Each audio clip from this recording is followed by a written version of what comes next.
What's up, y'all? This your boy Q. You know what I'm saying? I know I've been gone for a while, but I'm talking, and I feel great, and I just want y'all to know that when you keep God first, everything gonna work out. I'm telling you. He gonna come through soon. Every time. I love y'all. Peace. For real, y'all really took away my whole life, Akil said, his voice breaking. All because of some food I left out. That sentence shouldn't exist. It shouldn't be possible for a routine moment inside a family home to end with a bullet tearing through a young man's throat.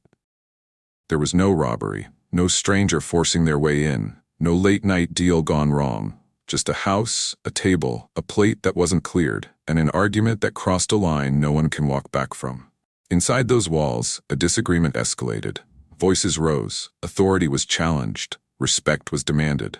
And then, in a place that was supposed to be safe, a gun went off. Akil didn't collapse into a headline. He collapsed onto the floor, fighting for breath.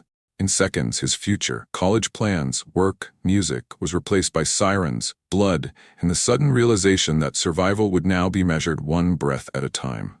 Doctors would later say how close he came to dying. They would list injuries in clinical terms. But none of that explains the question that refuses to go away. Because this wasn't just about a trigger being pulled. It was about who stood in the room, who had power, and who would be protected once the noise stopped.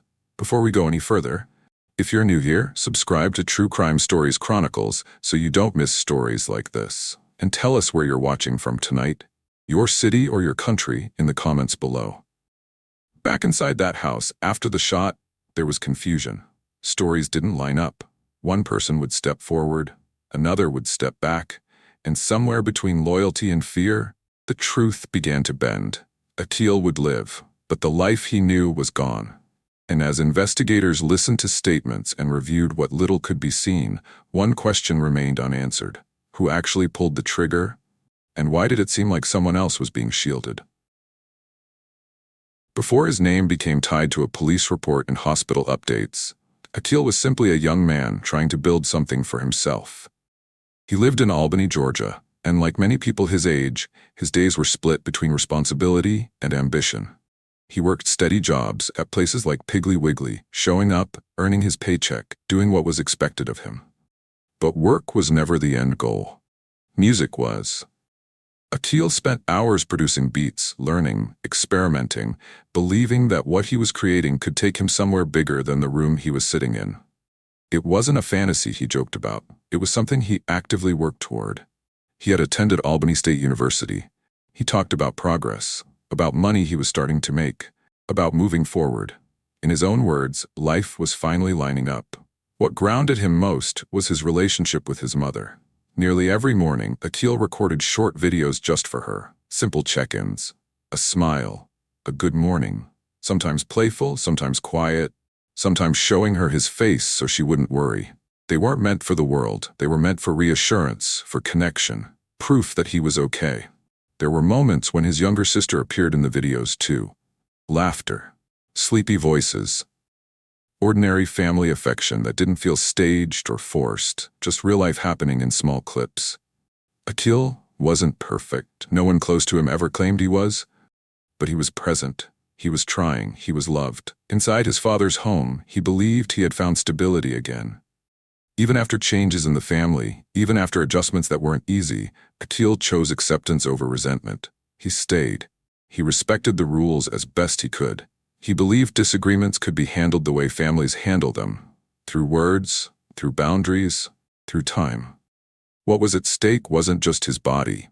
It was everything he was becoming, his education, his work ethic, his creativity, his future independence, his ability to breathe freely, speak freely, move freely. All of it existed in the hours before a gun was raised inside the same home where those morning videos were recorded. This would be the last time his life felt normal. Akil's father was known, at least publicly, as a man who believed deeply in discipline. He spoke about responsibility the way some people speak about survival, non-negotiable, enforced, and tied closely to how a family was judged by the outside world. In his view, structure wasn't optional. It was the line between success and failure. That mindset became visible to the public well before the shooting. One morning, his teenage daughter missed the school bus. Instead of driving her or calling the school, he decided she would walk. He recorded the moment and shared it online, explaining that the walk was meant to teach her a lesson about phone use, accountability, and consequences. As she made the trip on foot, police were eventually called by concerned residents. Officers stopped him and instructed him to drive her the rest of the way. The clip spread quickly. Some people defended him, saying parents were allowed to discipline their children as they saw fit. Others felt the punishment crossed a line. The debate wasn't just about the walk, it was about control, about whether discipline was being used to teach or to assert dominance. When he responded publicly, the father didn't back down. He explained his reasoning clearly. He said he loved his children. He said he refused to raise kids who ignored rules. He spoke about future consequences, about how failing to follow structure at home could lead to much harsher consequences outside of it. His words were firm, direct, and unapologetic. To him, image mattered. How his household appeared, how his children reflected on him. That same worldview followed him back into his home. Behind closed doors, expectations were high. Rules weren't suggestions. Disagreements weren't always handled gently. Authority sat firmly at the top, and respect was something that flowed in one direction.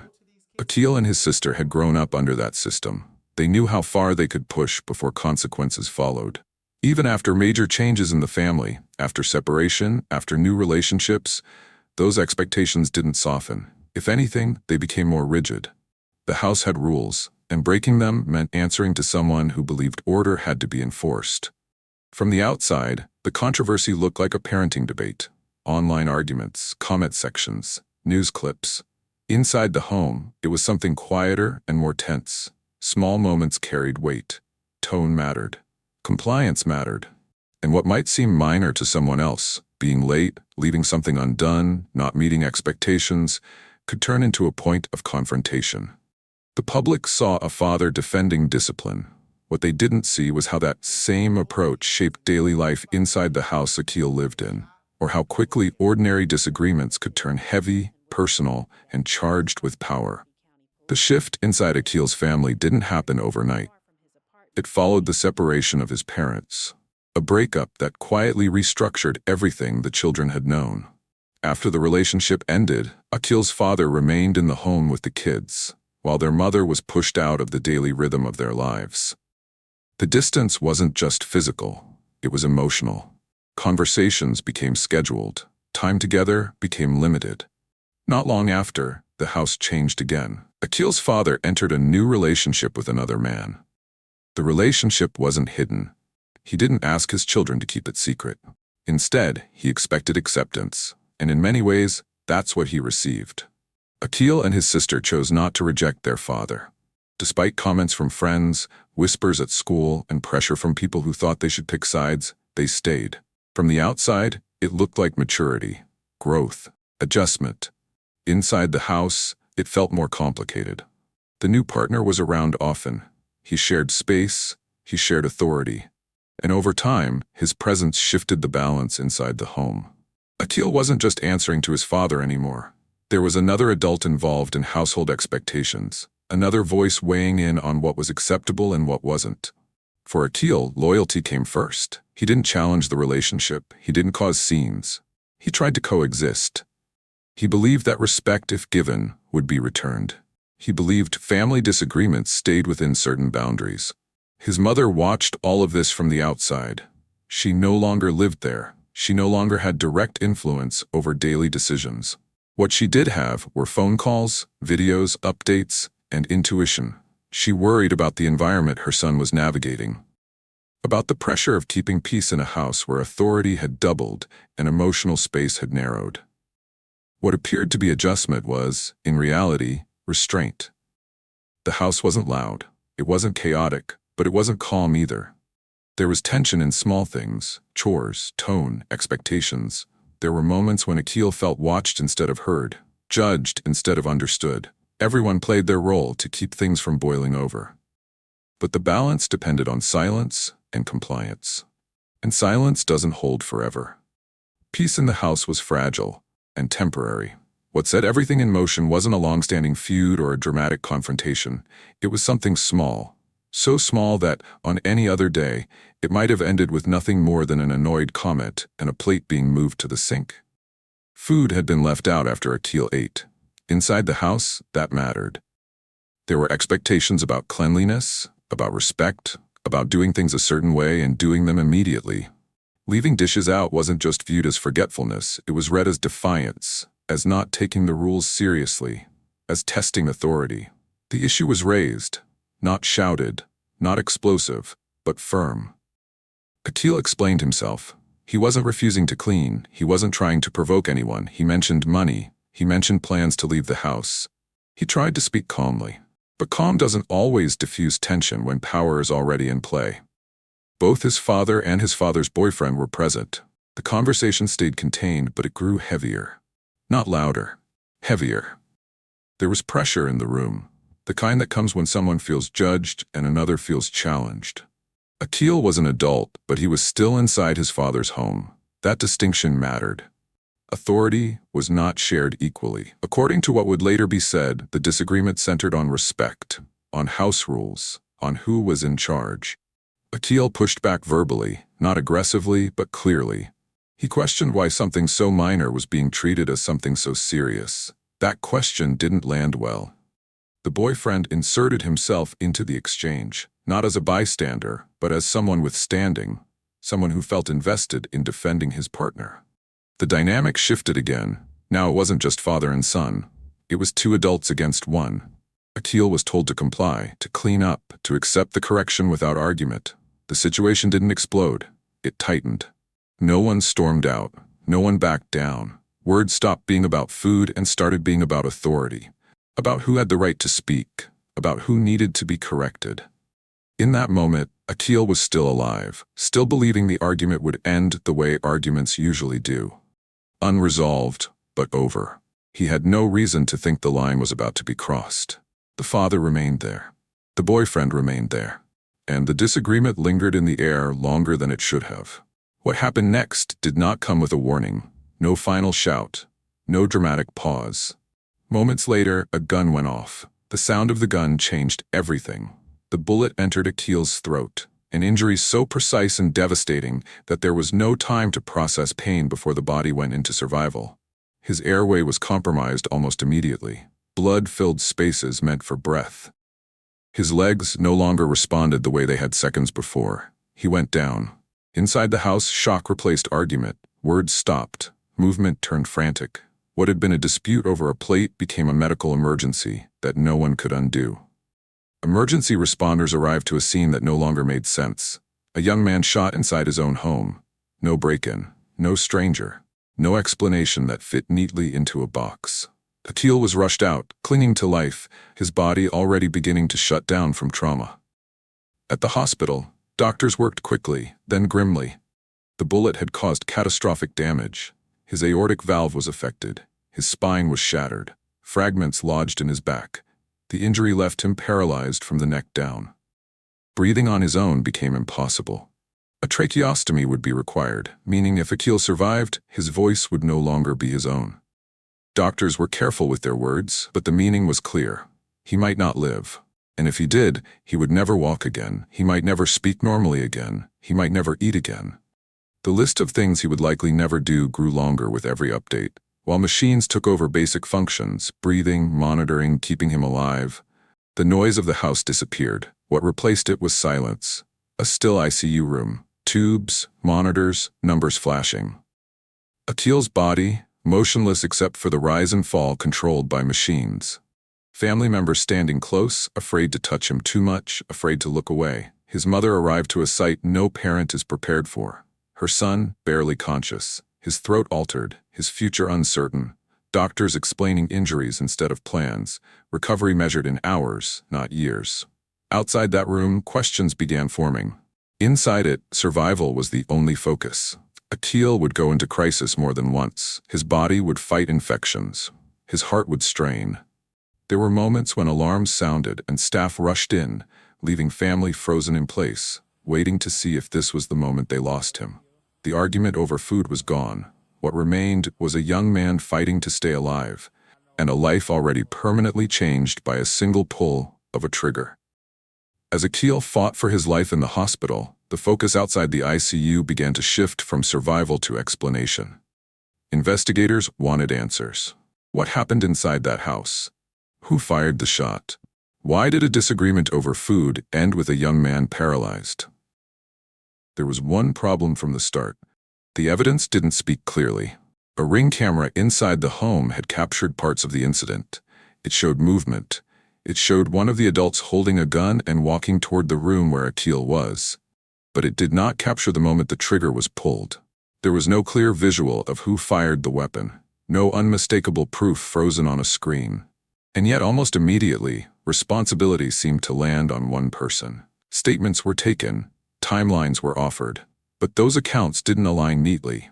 In early moments, confusion ruled. At one point, it was suggested Akil had somehow shot himself. That explanation didn't hold. Then attention shifted again.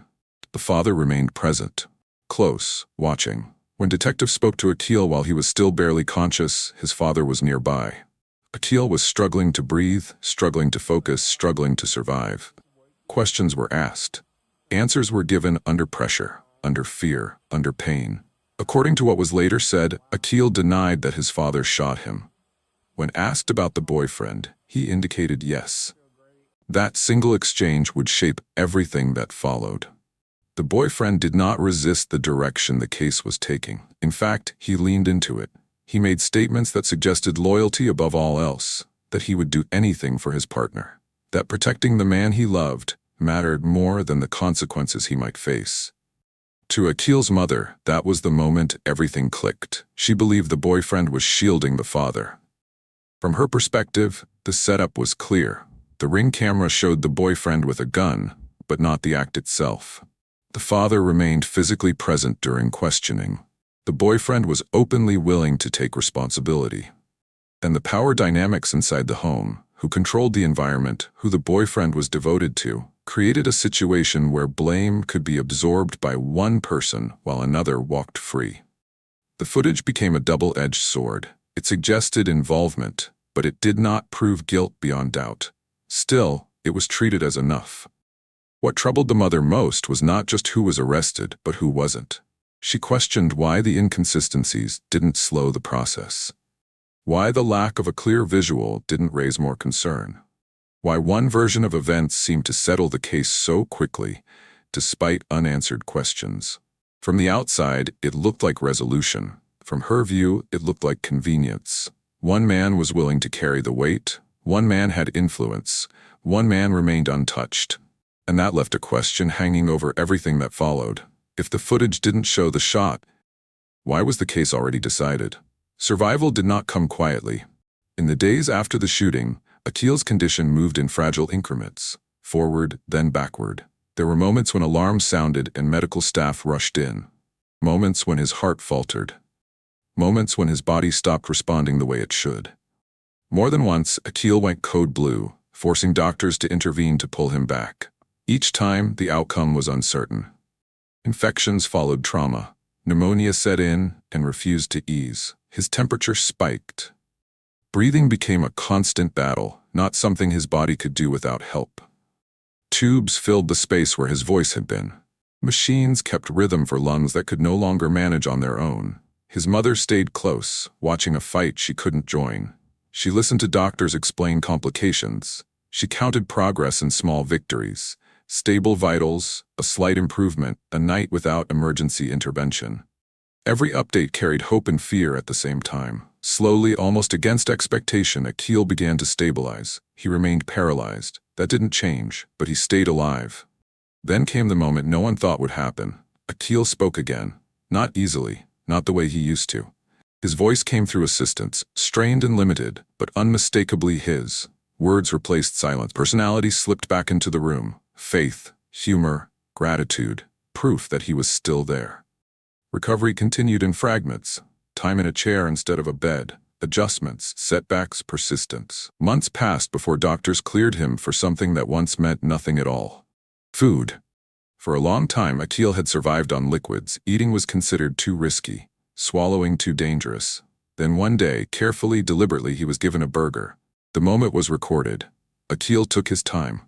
One bite, then another. He smiled, he laughed, he said it was worth it. Not just the food, but surviving long enough to taste it. It wasn't a return to normal, but it was joy. In a story defined by loss, that single meal became a reminder that, even after everything taken from him, Akil was still here. Still fighting, still adapting, still finding moments that made survival feel meaningful. While Akil fought to stay alive, his mother began fighting a different kind of battle. One that didn't involve machines or medications, but questions that refused to settle. She didn't wait for answers to come to her. She went looking for them. From the beginning, she felt something was off. The story she was being told didn't match what she knew about her son, or about the people involved. As she gathered information, spoke to officers, and reviewed what was available, confusion quickly turned into concern. Details shifted, explanations changed.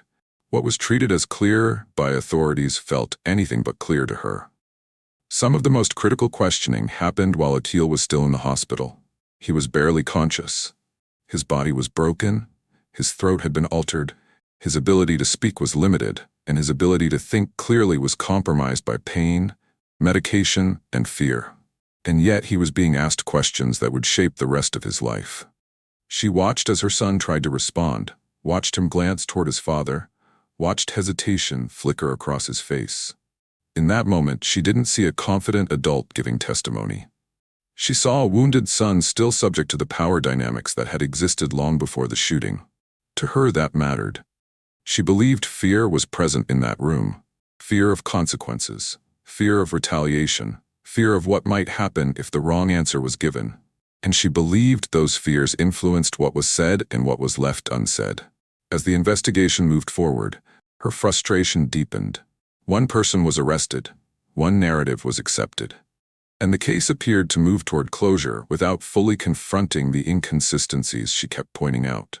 The lack of clear visual evidence, the conflicting early explanations, the unusual willingness of one individual to accept blame without hesitation.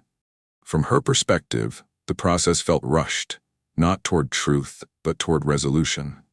She began speaking publicly, sharing what she believed had been overlooked. She reviewed reports. She retraced timelines. She questioned why certain actions weren't scrutinized more closely, why proximity, influence, and control inside that house weren't treated as relevant factors. The emotional toll was heavy. She was exhausted, physically from travel, mentally from constant vigilance, emotionally from watching her son rebuild a life he never chose, financially from medical costs, time away from work, and the long-term care Akil would need. And layered on top of all of it was grief, not the kind that comes with death, but the kind that comes with permanent change. She wasn't just fighting for accountability.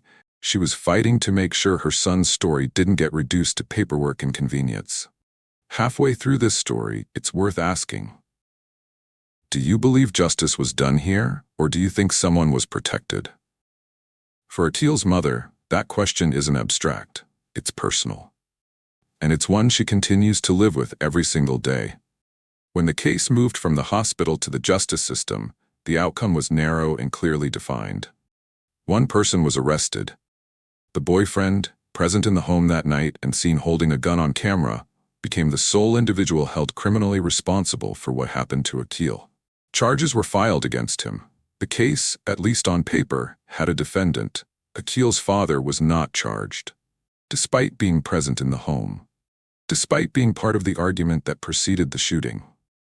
Despite the unresolved questions surrounding the sequence of events, the legal focus remained fixed on one man. From the standpoint of the system, the matter was treated as settled enough to proceed. What the law relied on was limited but decisive. The presence of a firearm in the boyfriend's hand on video, statements given in the immediate aftermath, Akil's early indication, given while hospitalized, that the boyfriend was the shooter. What the law did not establish beyond doubt was equally important. There was no footage showing the trigger being pulled, There was no independent visual confirmation of who fired the shot. There was no charge that addressed the father's role beyond being a witness. Those gaps became the line between what could be proven and what remained suspected. For Atil's mother, that distinction mattered more than anything else. To her, the absence of charges didn't equal the absence of responsibility. She believed the case had been narrowed not by certainty, but by convenience, by what could be resolved quickly, rather than what deserved deeper examination. From the outside, the case looked like progress, an arrest, a path forward, a legal conclusion taking shape. Inside the family, it felt unfinished. Atil would live the rest of his life with the consequences of that night: paralysis, medical dependence, permanent changes that no courtroom outcome could undo. And yet, the question of accountability remained incomplete in the eyes of those closest to him. The legal system did what it could within its limits. It followed evidence that fit neatly. It avoided what didn't, and that left a divide that no verdict could bridge. Sometimes the law closes a case, even when the truth doesn't. This case forces an uncomfortable pause, not because of how rare it is, but because of how familiar its dynamics can be. Inside families, power doesn't always announce itself loudly. Sometimes it shows up as rules that cannot be questioned, as authority that doesn't allow room for explanation, as an expectation that respect only moves in one direction. When that power goes unchecked, even ordinary moments can become pressure points. In Atil's case, discipline wasn't just about behavior. It was about control, about maintaining order, about preserving an image of who was in charge. Over time, those priorities shaped how conflict was handled. Small disagreements weren't treated as conversations to resolve, but as challenges to authority that needed to be corrected. That shift matters. When discipline turns into domination, the line between guidance and harm starts to blur. Voices get smaller, pushback becomes risky. Silence feels safer than disagreement, and once silence becomes the norm, it can protect the wrong people for the wrong reasons. Loyalty plays a powerful role here. Loyalty to a parent, loyalty to a partner, loyalty to a household structure that promises stability if everyone stays in their place. In this story, loyalty appears again and again, not as a virtue, but as a shield. A reason to accept blame, a reason to stay quiet, a reason to let one version of events settle, even when questions remain. Justice struggles in that environment, because truth requires room to breathe. It requires people to speak without fear. It requires the willingness to challenge authority when authority causes harm. When those conditions don't exist, accountability becomes selective. Responsibility narrows, and the outcome reflects what is easiest to resolve, not what is hardest to confront. The danger isn't only the violence itself, it's the silence that follows it. Silence inside homes where tension simmers. Silence when power dynamics feel too strong to challenge. Silence when people believe keeping the peace is more important than addressing what's wrong. That silence doesn't prevent harm, it delays it, redirects it, or hides it until it surfaces in a way no one can control. Atil's story isn't just about a gunshot, it's about what happens when authority is absolute, when discipline allows no dialogue, and when loyalty is valued more than truth. It's a reminder that unchecked power doesn't need chaos to become dangerous. It only needs compliance. And once the damage is done, silence becomes the hardest thing to break. Atil is alive. That fact alone feels like a miracle when measured against everything that happened inside that house. But survival came at a cost that will never fade into the background. His body will never return to what it was. His independence was taken in seconds.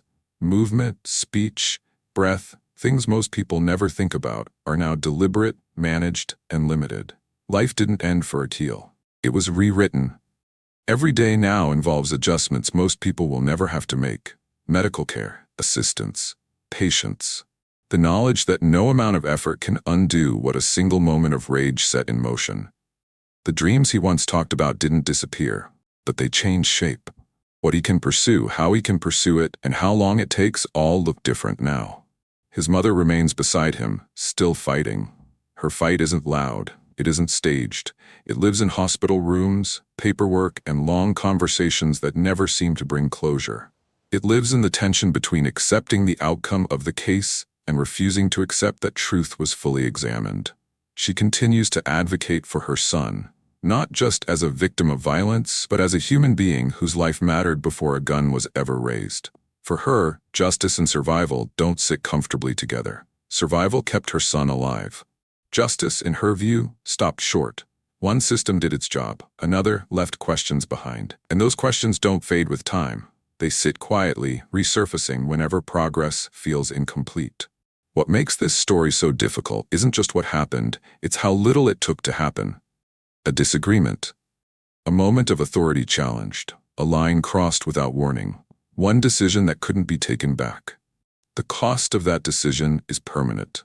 Atil will carry it in his body. His family will carry it in their lives. And the space between what happened and what was resolved will remain unresolved long after courtrooms move on. If Atil's story stayed with you, share it, because attention is sometimes the only protection victims have. And tell me, what part of this case disturbed you the most?